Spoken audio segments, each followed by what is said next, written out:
We've got to talk about something very important. The war between Russia and Ukraine. People are being killed, mostly young men, mostly Russian and Ukrainian men, at levels you've never seen before. Thousands of people a week. And I've spoken to President Putin, and I think that thing is going to end, but it's got to end. It's a horrible, horrible thing to watch. I'm dealing with President Zelensky. I'm dealing with President Putin.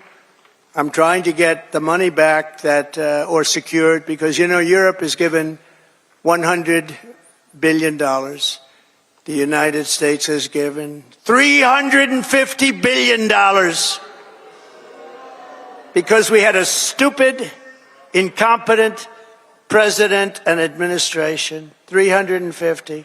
But here's worse. Europe gave it in the form of a loan. They get their money back. We gave it in the form of nothing, so I want them to give us something for all of the money that we put up, and I'm going to try and get the war settled, and I'm going to try and get all that death ended.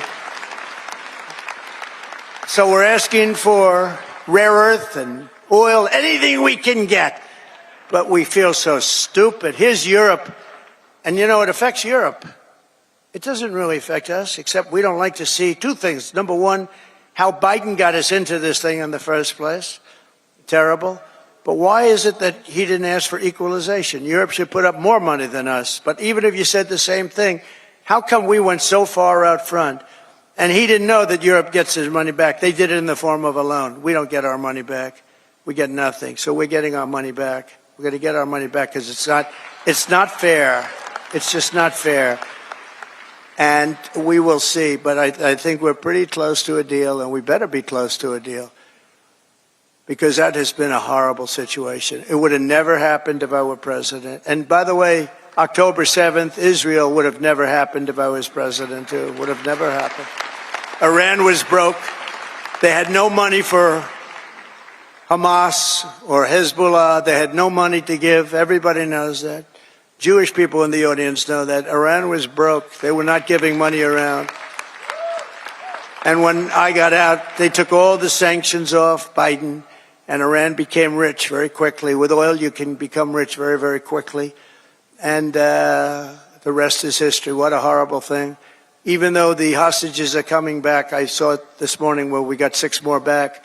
Biden got none back, by the way, just so you understand. None. 0. He would have never gotten any of them back. But they're coming back in pretty bad shape. It's a horrible thing, and many are dead. Many are dead. So we'll see how that all ends up, but it's a horrible thing. But I just want you to know we're working on that. That's a very big part of it. And I don't like talking about it because we're in the middle of negotiations, but it's a very, very sad, it would have never happened. There was no way. Russia was never going to go in, and they went in because of a lot of reasons, and so many people are dead. Far more people are dead than you're reading about. You know, when they blow up all these cities, all those cities they look like demolition sites. Every single building is down. All of those beautiful golden towers that are 1,000 years old, they're lying on the ground in smithereens, blown to smithereens. There's nothing left of them. They're just lying on the ground, never to be rebuilt again, not possible to rebuild them again. And all of that heritage is gone. People have done a really horrible job. That would have never, if I were president, 0 chance that a shot would even have been fired. It wouldn't have happened. So sad.